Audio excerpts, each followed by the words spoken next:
विद्यावान बुलियति चातु राम काज कहिबे को आगु प्रभु के सुनिबे को रसिया राम लखन सीतावन बसिया सूक्ष्म रूप धरि सियाही दिखावा विकट रूप धरि रंग तरावा वीर रूप धरि असुर सहारे रामचंद्र के काज सवारे नए संजीवन ग्रहण किया।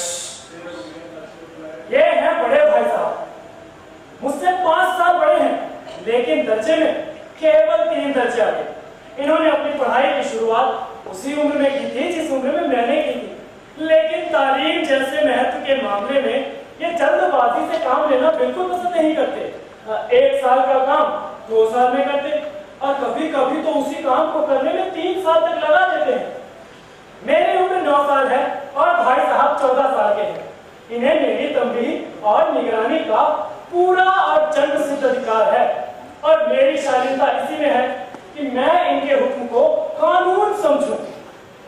भाई साहब स्वभाव के बड़े ही अध्ययनशील हैं, हर दम किताब खोले रहते और शायद दिमाग को आराम देने के लिए कभी कॉपी पर तो कभी किताब के हाशियों पर चिड़ियों, कुत्तों, बिल्लियों इन सब की तस्वीरें बनाते रहते हैं। कभी कभी तो एक ही नाम, शब्द या वाक्य 10-20 बार लिख डालते हैं और कभी कभी तो ऐसी शब्द रचना करते हैं जिसका ना तो कोई अर्थ होता ना कोई सामंजस्य। मतलब एक बार मैंने उनकी कॉपी पर ये इबारत देखी, स्पेशल अमीना, भाइयों भाइयों, राधे श्याम, श्रीयुत राधे श्याम। अरे 1 घंटे तक मैं ये सब देखता रहा और इसके बाद एक आदमी का चेहरा बना हुआ था। मैंने बहुत चेष्टा की कि इस पहेली का कुछ न कुछ अर्थ निकाला जाए, लेकिन असफल रहा और भाई साहब से पूछने की तो हिम्मत भी ना हुई। उनकी रचनाओं को समझना मेरे लिए छोटा मुंह बड़ी बात थी और मेरा मन पढ़ाई में बिल्कुल नहीं लगता था। 1 घंटा भी किताब लेकर बैठना मुझे बहुत कैसा लगता था। मुझे जैसे ही मौका मिलता मैं तुरंत हॉस्टल से निकल कर मैदान में आ जाता और वहां आते ही कभी दो गंदगी उछालता।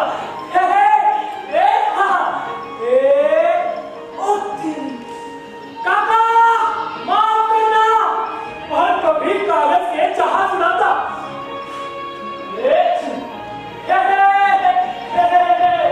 और कहीं कोई साथी भी गया तो पूछना ही था, आया। कभी 4 दीवारी पर चढ़कर ऊपर से नीचे कूदने लगते। आ जाओ, ये करना जोर से लगा लो, चल, और जोर से,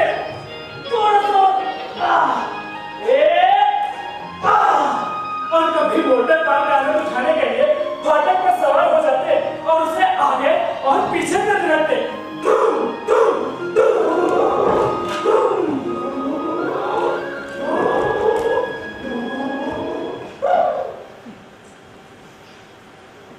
लेकिन कमरे पर आते ही भाई साहब का रौद्र रूप देखकर मेरे प्राण सूख जाते। उनका पहला सवाल हमेशा यही होता, कहाँ थे? मैंने पूछा कहाँ थे? इम्तिहान पास है और तुम्हें खेलकूद की पड़ी है, जाओ जाकर पढ़ो। अरे जाओ।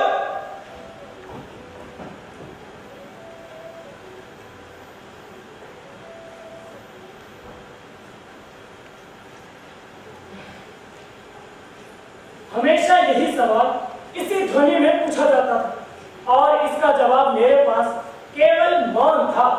न जाने मुंह से ये बात क्यों नहीं निकलती कि भाई साहब जरा बाहर खेल रहा था, पर नहीं, मेरा मन कह देता कि मुझे मेरा अपराध स्वीकार है, और भाई साहब के पास इसके सिवा कोई इलाज नहीं था कि वो रोज और स्नेह भरे शब्दों में मेरा सत्कार करे।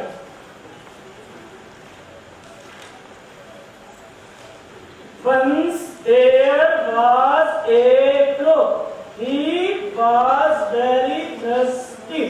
Once there was a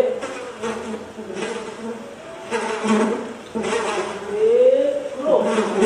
He was very thirsty. Once there was a crow.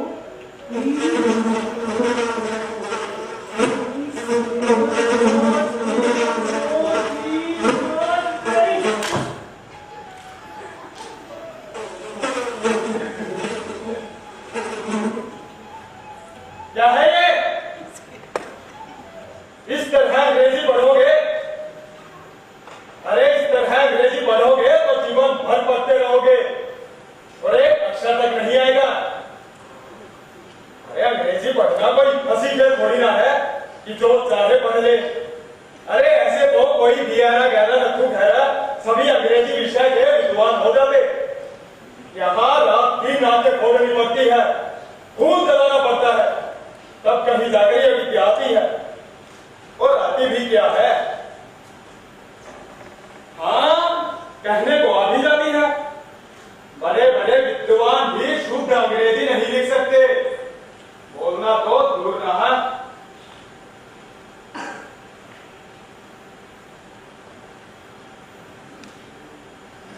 और मैं कहता हूं कि तुम कितने ढोंगा हो कि मुझे देखकर भी सबक नहीं लेते। मैं कितनी मेहनत करता हूं, तुम अपनी आंखों से देखते हो। अगर नहीं देखते तो ये तुम्हारी आंखों का कसूर है, तुम्हारी इस बुद्धि का कसूर है। कितने मेले और तमाशे होते हैं, तुमने मुझे कभी जाते देखा? अरे रोज ही क्रिकेट और हॉकी के मैच होते हैं, मैं पास तक नहीं पटकता, हमेशा पढ़ता रहता हूं। उस पर भी एक एक कर्जे में 2-3 साल पड़े रहता हूं। फिर तुम कैसी आशा करते हो कि तुम यूं खेल कूद में वक्त गंवाकर पास हो जाओगे? मुझे तो 2-3 ही साल लगते हैं। अरे तुम तो उम्र भर इसी दर्जे में पढ़े चढ़ते रहोगे। अगर तुम्हें ऐसे ही उम्र गंवानी है तो बेहतर है घर चले जाओ, मजे से गुल्ली डंडा खेलो। अरे दादा की गाड़ी कमाई के पैसे क्यों बर्बाद करते हो? जब देखो खेलते रहते हैं जनाब, जब इम्तिहान हो जाओ उनमें फेल हो जाएंगे तो पता चल जाएगा। ना समझाता हूँ,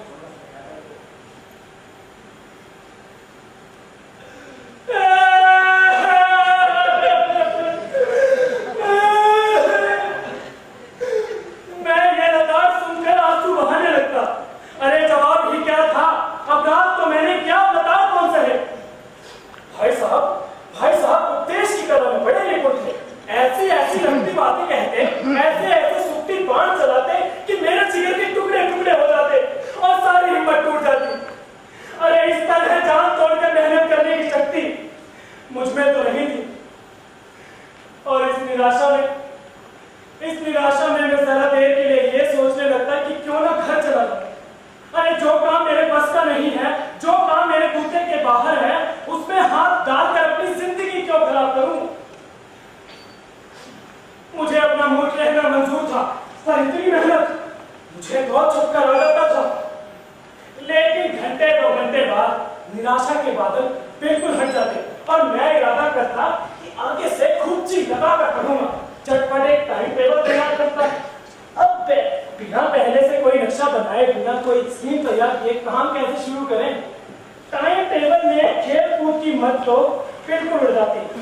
प्रातःकाल 5 बजे उठना, 6 बजे नाश्ता करके पढ़ने बैठ जाना, 6 बजे से 7 बजे तक गणित, 7 बजे से 9 बजे तक अंग्रेजी और फिर 9 बजे स्कूल, 3 बजे स्कूल से वापस आना, आने के बाद 1 घंटा आराम, यानी 3 बजे से 4 बजे तक सोना, 4 बजे से 6 बजे तक लेकर फिर से अंग्रेजी, 6 बजे से 7:30 बजे तक विज्ञान, 7:30 बजे से 9 बजे तक सामाजिक और फिर 9 बजे भोजन।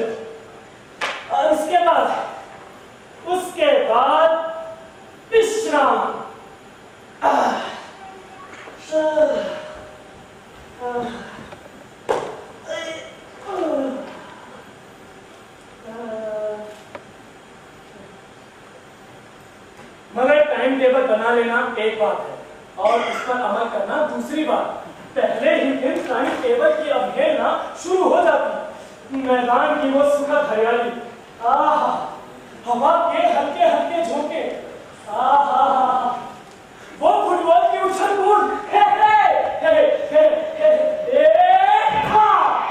हे गोल, वो कबड्डी के कहां और भाग, कबड्डी कबड्डी कबड्डी कबड्डी कबड्डी कबड्डी कबड्डी कबड्डी कबड्डी कबड्डी कबड्डी कबड्डी और बॉलीवुड की तेजी और फुर्ती मुझे अज्ञात अनिवार्य रूप से अपनी ओर खींचने जाती। अब मैदान में जाते मैं सब कुछ भूल जाता। वो जानलेवा टाइम टेबल, वो आंखें फोड़ पुस्तकें, मुझे किसी की याद न रहती। और मेरे भाई साहब को नसीहत और वसीयत का मौका फिर से मिल जाता। मैं हमेशा उनके साए से दूर भागता, उनकी आंखों से दूर रहने की चेष्टा करता। एक कमरे में तो इस तरह दबे पाँव आता कि भाई साहब को खबर भी ना हो।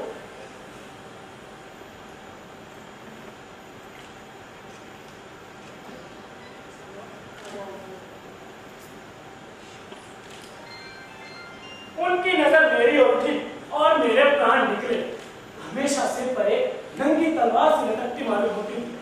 फिर भी जैसे मौत और विपत्ति के बीच में आदमी मोह और माया के बंधन में जकड़ा रहता है, मैं फटकार और भुड़कियां खाकर भी खेल कूद का तिरस्कार बिल्कुल नहीं कर सकता था। सालाना इम्तिहान हुआ, मैं पास हो गया। अरे मैं पास हो गया, कक्षा में प्रथम आया। और मेरे भाई साहब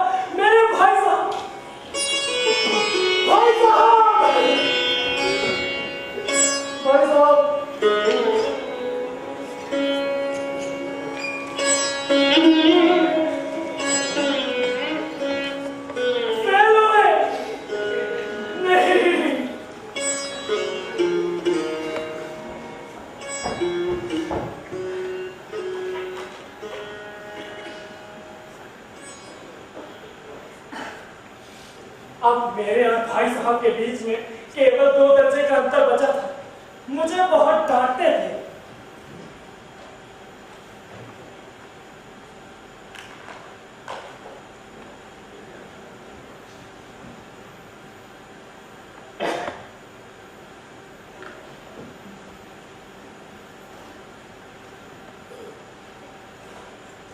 कहाँ थे? अरे मैंने पूछा कहाँ थे? इम्तिहान नजदीक है और तुम्हें खेल कूद की पड़ी है। जाओ जाकर पढ़ो। अरे जाओ।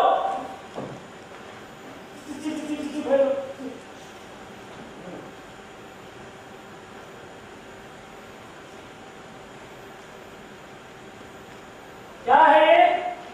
इस तरह अंग्रेजी पढ़ोगे? अगर इस तरह अंग्रेजी पढ़ोगे तो जीवन भर पढ़ते रहोगे और एक अक्षर तक नहीं आएगा।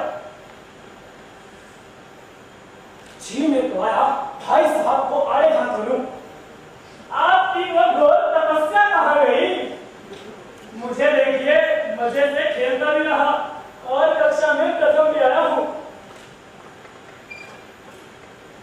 पर भाई साहब इतने दुखी और उदास थे कि मुझे उनसे दिली हमदर्दी होने लगी। उनके घाव पर नमक छिड़कने का विचार मुझे लज्जास्पद सा लगा। हाँ, मेरा आत्मसम्मान बढ़ा और मेरा अभिमान भी। मैं आजादी से खेल कूद में शरीक होने लगा। दिल मजबूत था। अगर इस बार भाई साहब ने मेरी वसीयत की तो साफ कह दूंगा, आपने अपना खून जलाकर कौन सा तीर मार दिया? मैं तो खेलते कूदते भी कक्षा में प्रथम आया हूँ। जबान से ये हेकड़ी जताने की मेरी हिम्मत तो होती ना थी और मेरे रंग ढंग से साफ जाहिर होता था कि भाई साहब का वो आतंक अब मुझ पर नहीं बचा। भाई साहब भी से भाग चुके थे। उनकी सहज बुद्धि बड़ी तीव्र थी। और ऐसे ही एक दिन जब मैं भोर का सारा समय गुल्ली डंडे को फेंक करके ठीक दोपहर के भोजन के समय घर पहुंचा तो भाई साहब ने मानो तलवार खींच ली और मुझ पर टूट पड़े।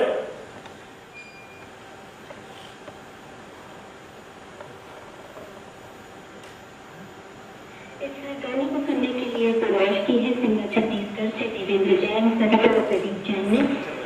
ये गाना शीतलानगर दुर्ग से शिव जिद्दाकर और राधिका पटेल की भी पसंद है और खतरा सलामत से इसी गाने को सुनना चाहते हैं राजकुमार मुराना, सुरेश पप्पू, क्रांति, टीना, मीना और यश कुमार।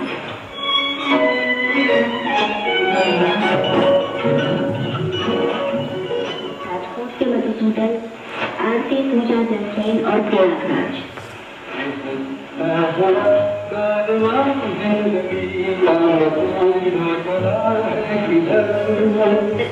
पूज रही है आपकी फरमाइशी नगरी। आइए बात करते हैं उर्मिला और रामेश्वर, सिविल कॉलोनी रायगढ़ छत्तीसगढ़ से जयपाल दास सहेजा नीलम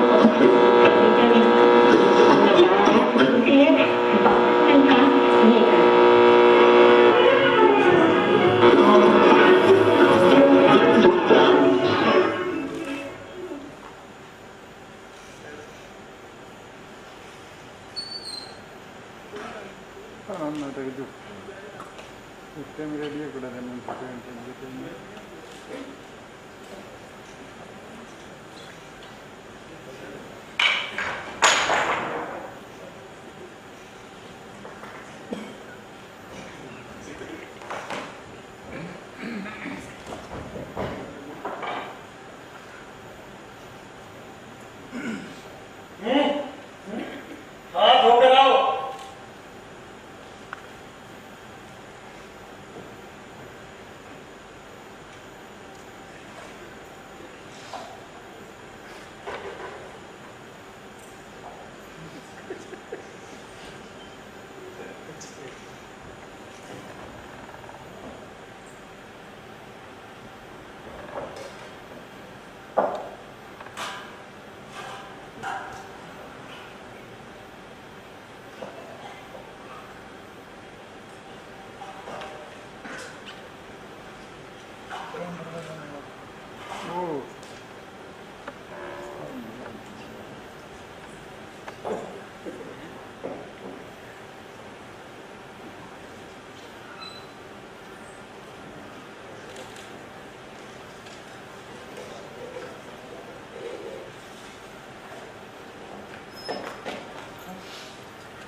देख रहा हूं इस साल पास हो गए हो, कक्षा में प्रथम आ गए हो, तो तुम्हें लगता है तुम्हें दिमाग आ गया है।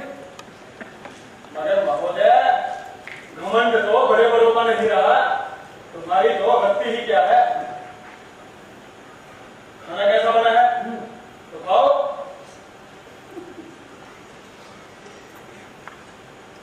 इतिहास में रावण का हाल तो जानते ही होंगे। तो उससे तुमने कौन सा उपदेश लिया?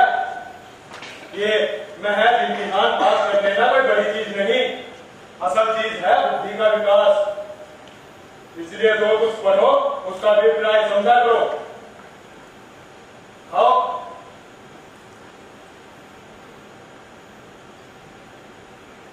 और रावण भूमंडल का स्वामी था। ऐसे राजाओं को चक्रवर्ती कहते हैं। अरे आजकल अंग्रेजों के राज्य का विस्तार का भी फैला हुआ है, लेकिन इन्हें हम चक्रवर्ती नहीं कह सकते, क्योंकि संसार के अनेकों राष्ट्र अंग्रेजों का आधिपत्य स्वीकार नहीं करते, बिल्कुल स्वाधीन है। खाओ।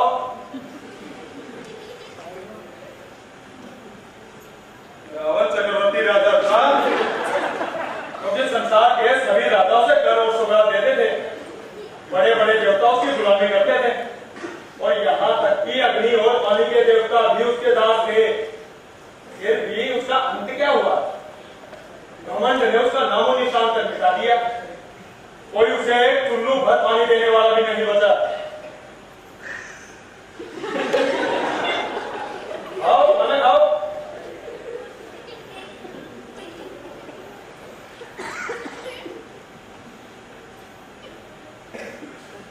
इसलिए कहता हूं, आदमी जो चाहे को कर्म करे, पर अभिमान ना करे। इतराए नहीं, अभिमान किया और दीन दुनिया से गया। आओ।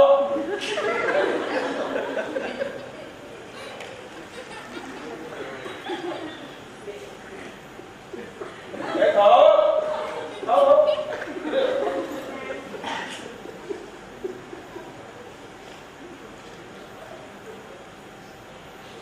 शैतान का हाल में जानते ही होंगे।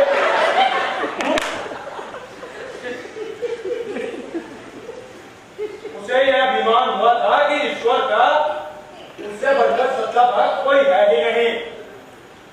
अंत में क्या हुआ? स्वर्ग से नरक में धकेल दिया गया। आओ।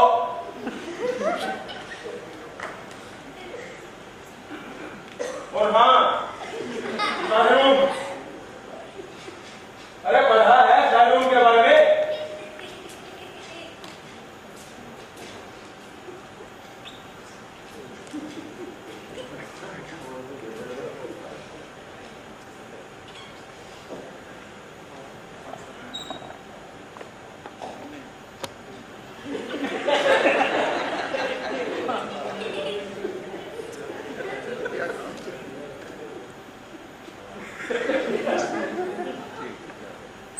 हाँ, तो मैं क्या पूछ रहा था?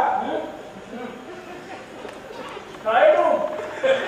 हाँ, शाहरुम रोम का राजा था। उसे भी एक बार अधिकार हुआ था। अंत में भीख मांग मांग कर मर गया था। और तुमने तो अभी केवल एक दर्जा ही पास किया है। अभी से तुम्हारा ये हाल है, तब तो तुम बढ़ चुके आगे। देखो, ये बात समझ लो कि तुम अपनी मेहनत से पास नहीं हुए हो। अरे ये तो किसी अंधे के हाथ बटेर लग गई थी। और ये बटेर भी केवल एक बार हाथ लगती है, बार बार नहीं। अरे कभी कभी गुल्ली डंडे में भी अंधा चोट निशाना बच जाता है, लेकिन उससे कोई सफल खिलाड़ी तो नहीं हो जाता। सफल खिलाड़ी वो होता है जिसका कोई निशाना खाली ना जाए।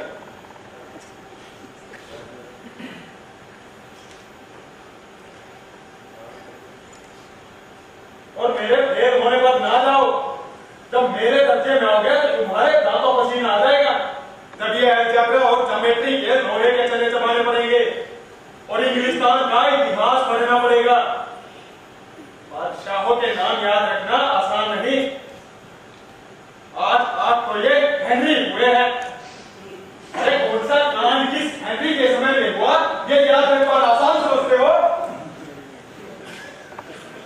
अगर गलती से भी हेनरी 7वें की जगह हेनरी 8वां लिखा गया ना, सब नंबर कटेंगे, सिफर भी ना मिलेगा, सिफर भी। तो किस ख्याल में दर्जनों को ये जेम्स हुए हैं, दर्जनों विलियम्स, कोरियो, चार्ल्स। दिमाग चक्कर खाने लगता है, आधी रोग हो जाता है। इन अभागों को नाम भी ना ढूंढते थे। एक ही नाम के पीछे दोयम, सोयम, चाहरूम, पंजुम लगाते ही चले गए। अगर मुझसे पूछते तो 10 लाख नाम बता देगा। और ज्योमेट्री तो बस भगवान के भरोसे। अगर गलती से आ बा जा की जगह आ जा बा लिखा गया और सब नंबर कटेंगे।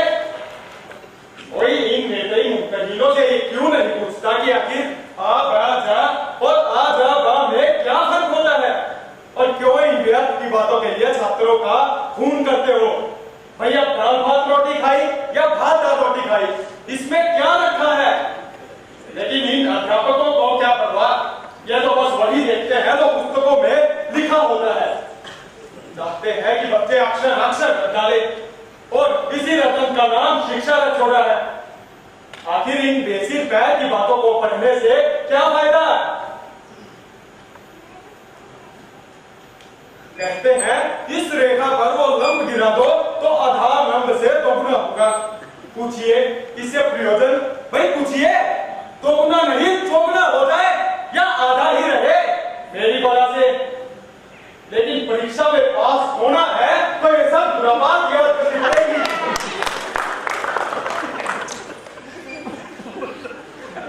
कह दिया समय की पाबंदी पर एक निबंध लिखो जो 4 पन्नों से कम ना हो।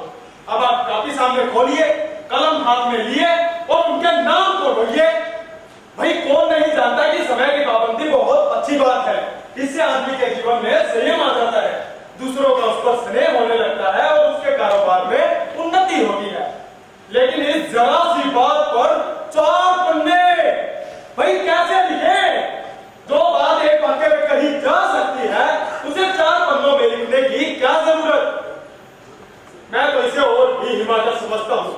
ये तो समय की किफायत नहीं बल्कि उसका दुरुपयोग है कि व्यर्थ में किसी भी बात को ठूस दिया गया। नहीं, हम चाहते हैं कि आदमी को जो कुछ कहना हो चटपट कह दे और अपनी राह ले, मगर नहीं, आपको 4 पन्ने और अंगने ही पड़ेंगे, चाहे जैसे भी लिखिए। और पन्ने भी तो पूरे फुल स्केप आकार के। ये छात्रों पर अत्याचार नहीं तो क्या है? अनर्थ तो ये होता है कि कहा जाता है संक्षेप में लिखिए। समय की पाबंदी पर संक्षेप में एक निबंध लिखिए जो 4 पन्नों से कम ना हो। भाई 4 पन्ने ही क्यों, 100-200 क्यों नहीं लिखवा देते? प्राण क्यों नहीं ले लेते हमारे? कहते हैं तेज तोड़िए लेकिन धीरे धीरे। भाई अब तेज भी तोड़िए और धीरे धीरे भी, है उल्टी बात की नहीं? अरे भाई है उल्टी बात की नहीं? ये बच्चे भी इतनी सी बात को समझते हैं, लेकिन इन अध्यापकों को तो इतनी भी तमीज नहीं और उस पर दावा करते हैं कि हम तो अध्यापक हैं। इसलिए कहता हूं मेरे बच्चे में आओगे तो ये सारे पापड़ मिलने पड़ेंगे, तब कहीं जाकर दाल रोटी का भाव मालूम होगा।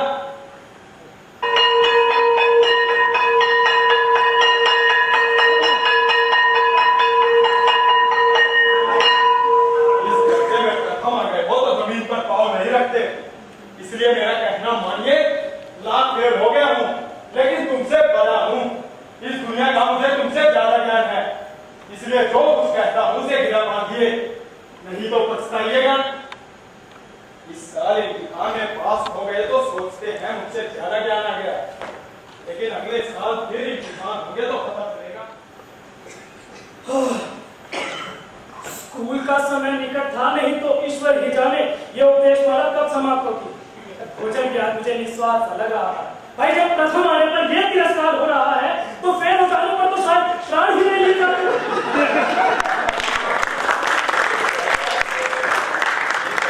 भाई साहब ने अपने दर्जे की पढ़ाई का जो भयंकर चित्र खींचा था उसने मुझे भयभीत कर दिया। मैं कैसे स्कूल छोड़कर घर नहीं भागा, यही ताज्जुब था। इतना तिरस्कार होने पर भी पुस्तकों में मेरी रुचि ज्यों की त्यों बनी रही। मैं खेल कूद का कोई भी अवसर हाथ से जाने नहीं देता था। हाँ पढ़ता था मगर बहुत कम, बस इतना कि रोज का टास्क पूरा हो जाए और कक्षा में जलील ना होना पड़े। अपने ऊपर जो विश्वास पैदा हुआ था वो फिर से लुप्त हो गया और फिर चोरों का सा जीवन करने लगा। फिर सालाना इम्तिहान हुआ, मैं फिर से पास हो गया, और कक्षा में फिर से प्रथम आया। और मेरे भाई साहब तो इस बार भाई साहब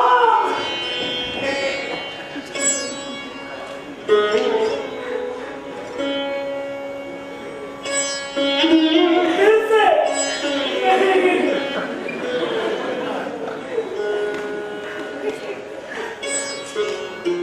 भाई साहब ने प्राणांतर परिश्रम किया था, कोर्स का एक एक शब्द चाट गए थे। अरे 10 बजे रात तक इधर, 4 बजे भोर से उधर, 6 से 9 स्कूल जाने के पहले।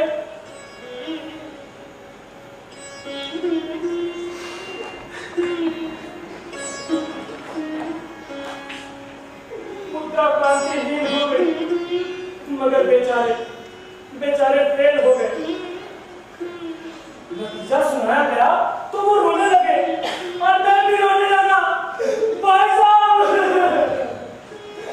भाई साहब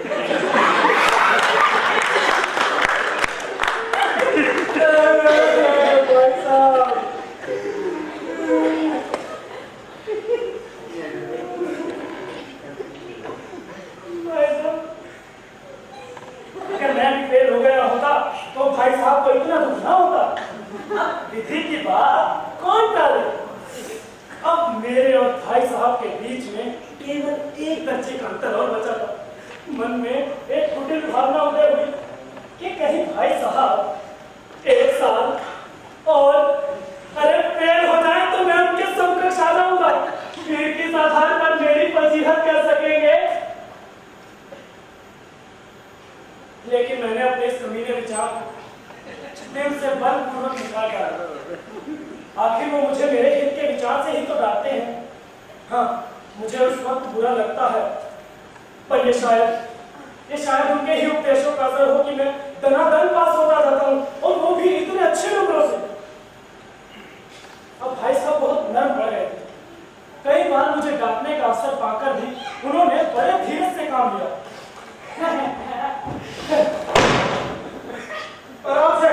आराम से काम किया, चोट तो नहीं लगी, आराम से काम किया।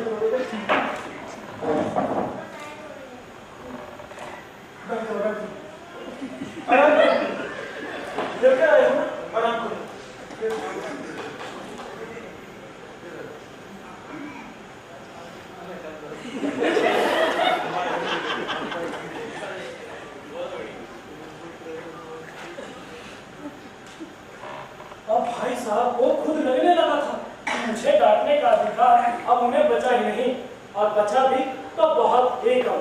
मेरी स्वच्छंदता भी बढ़ी और मैं उनकी सहिष्णुता का अनुचित लाभ उठाने लगा। मुझे कुछ ऐसी धारणा हुई कि मैं पढ़ूं या ना पढ़ूं, पास तो मैं हो ही जाऊंगा। इसलिए भाई साहब के डर से जो थोड़ा बहुत पढ़ लिया करता था, अब वो भी बंद कर दिया। अब मुझे कनकौवे यानी के पतंग उड़ाने का एक नया शौक पैदा हो गया था, और सारा का सारा समय पतंगबाजी की भेंट होता था। मैं भाई साहब की नजरों से बचकर पतंग उड़ाता था, उन्हें जरा भी खबर ना होने देना। उनका सम्मान और लिहाज अब मेरी नजरों में कम हो गया था। माचा देना, कन्ने बांधना, पतंग टूर्नामेंट की तैयारियां, ये सब समस्याएं अब गुप्त रूप से हल होने लगी। और एक दिन मैं संध्या समय हॉस्टल से दूर एक कंदुआ लुट्टे बेतहाशा दौड़ा जा रहा था। आंखें आसमान की ओर थी और मन उस आकाशगामी पथिक की ओर जो मंद गति से झूमता हुआ पतंग की ओर चला जा रहा था। ऐसा लग रहा था मानो कोई आत्मा स्वर्ग से निकलकर विरक्त मन से नए संस्कार ग्रहण करने जा रही थी। बात को पूरी सेना दौड़ गई और हाथों में झाड़ पास लिए पतंग का स्वागत करने को दौड़ी आ रही थी। अरे किसी को अपने आगे पीछे की खबर न थी, सभी मानव पतंग के साथ आकाश में ही उड़ रहे हो। जहां न ट्राम थी, न गाड़ियां, न मोटर कारें, सब कुछ संत था।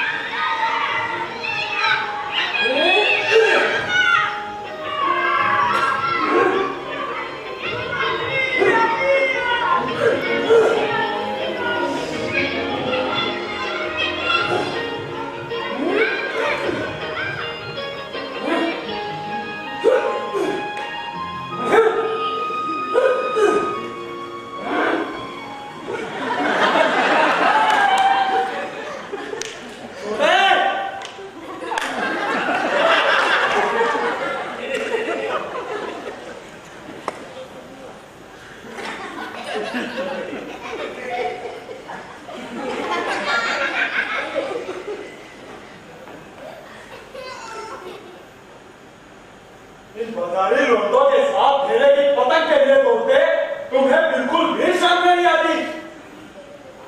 तुम्हें इसका भी कुछ लिहाज नहीं है कि अब निजी कक्षा में नहीं हो, बल्कि आठवीं कक्षा में हो, मुझसे केवल एक दर्जा नीचे हो। आखिर आदमी को कुछ तो अपनी पोजीशन का ख्याल होना चाहिए। एक जमाना था जब लोग 8वां दर्जा पास करके नायब तहसीलदार हो जाते थे। मैं कितने ही विद्यार्थियों को जानता हूं जो आज अव्वल दर्जे के डिप्टी मैजिस्ट्रेट और सुप्रीडेंट हैं। कितने ही 8वीं कक्षा वाले हमारे लीडर और समाचार पत्रों के संपादक हैं। बड़े बड़े विद्वान उनकी मातहती में काम करते हैं, और तुम उसी 8वीं दर्जे में आके इन बाजारी लोगों के साथ घेरे की पतंग के लिए दौड़ रहे हो। मुझे तुम्हारी इस कम अकली पर दुख होता है। तुम जहीन हो, इसमें शक नहीं, लेकिन वो जहन किस काम का जो आदमी के आत्मगौरव की हत्या कर डाले। तुम अपने मन में सोचते होगे कि कि मैं भाई साहब से केवल एक दर्जा नीचे हूँ, तो उन्हें मुझे कुछ कहने का हक नहीं। लेकिन ये तुम्हारी गलतफहमी है। मैं तुमसे 5 साल बड़ा हूँ, और चाहे आज तुम मेरी ही कक्षा में क्यों ना जाओ, और परीक्षकों का यही हाल है, तो निस्संदेह अगले साल तुम मेरे समकक्ष हो जाओगे, और शायद 1 साल बाद मुझसे आगे भी निकल जाओ। लेकिन तुमने और मुझमें जो 5 साल का अंतर है, उसे तुम तो क्या भगवान भी नहीं मिटा सकते। मैं तुमसे 5 साल बड़ा हूँ। इस दुनिया का मुझे जो ज्ञान है, तुम उसकी बराबरी नहीं कर सकते, चाहे तुम कितने भी एमए, डिग्री या डीलिट क्यों ना हो जाओ। समझ किताबें पढ़ने से नहीं आती। अरे हमारी अम्मा ने कोई दर्जा पास नहीं किया, और दादा भी शायद यही कुछ 5वीं सदी से आगे नहीं गए, लेकिन आज भी उन्हें हमें समझाने और सुधारने का अधिकार है, केवल इसलिए नहीं कि वे हमारे जन्मदाता हैं, बल्कि इसलिए कि उन्हें इस दुनिया का हमसे ज्यादा ज्ञान है। अमेरिका में किस तरह की राज्य व्यवस्था है, आकाश में कितने नक्षत्र हैं, और 8वें हेनरी ने कितने विवाह किए, इन बातों का चाहे उन्हें ना पता हो, लेकिन हजारों ऐसी बातें हैं जिनका ज्ञान उन्हें हमसे ज्यादा है। और ये बात भी याद रखना कि आज अगर मैं बीमार पड़ जाऊं ना, तो तुम्हारे हाथ पांव फूल जाएंगे। दादा को दान देने के सिवा तुम्हें कुछ ना सूझेगा, लेकिन तुम्हारी जगह पर अगर दादा हो तो किसी को दान ना दे, ना घबराए, ना बदहवास हो, बल्कि मना पहचान कर खुद इलाज करेंगे, और उसमें सफल ना हुए तो किसी डॉक्टर को बुलाएंगे। बीमारी तो खैर बड़ी चीज है। अरे हम तुम तो ये भी नहीं जानते कि महीने भर का खर्च महीने भर कैसे चलता है। दादा जो कुछ भेजते हैं उसे हम 21-22 तक खर्च कर जाते हैं, और फिर पैसे को मुहताज हो जाते हैं। नाश्ता बंद हो जाता है तो भी लोग से आगे चुराने लगते हैं। लेकिन जितना आज हम और तुम खर्च कर रहे हैं, उसके आगे में दादा ने अपनी उम्र का बड़ा भाग बड़ी इज्जत और नेकनामी के साथ निभाया था, और एक कुटुंब का पालन किया था जिसमें कुल मिलाकर 9 सदस्य थे। अपने हेडमास्टर साहब को ही देख लो, एमए है कि नहीं, और यहाँ के एमए नहीं, ऑक्सफोर्ड के 1000 रुपये पाते हैं, लेकिन फिर भी उनके घर का इंतजाम कौन करता है? कौन करता है? उनकी बूढ़ी मां। हेडमास्टर साहब की डिग्री यहाँ आकर बेकार हो गई। पहले खुद घर का इंतजाम करते थे, खर्च पूरा ना बढ़ता था, हमेशा कर्जे में रहते थे। लेकिन जब से उनके घर का इंतजाम उनकी मां ने संभाला है, मानो घर में लक्ष्मी आ गई है। तो महोदय, ये गुरूर दिल से निकाल डालो कि मेरे समीप आ गए हो तो अब स्वतंत्र हो। मेरे रहते तुम मेरा नहीं चल सकते। अगर तुम क्यों ना मानोगे तो मैं इसका भी प्रयोग कर सकता हूं। मैं जानता हूं तुम्हें मेरी बातें जहर लग रही होंगी। हरगिज़ नहीं, आप जो कुछ कह रहे हैं बिल्कुल सच है, और आपको कहने का अधिकार भी है। मैं पतंग उड़ाने को मना नहीं करता, मेरा भी मन करता है पतंग उड़ाने को, लेकिन अगर खुद बेराह चलूंगा तो तुम्हारी रक्षा कैसे करूंगा?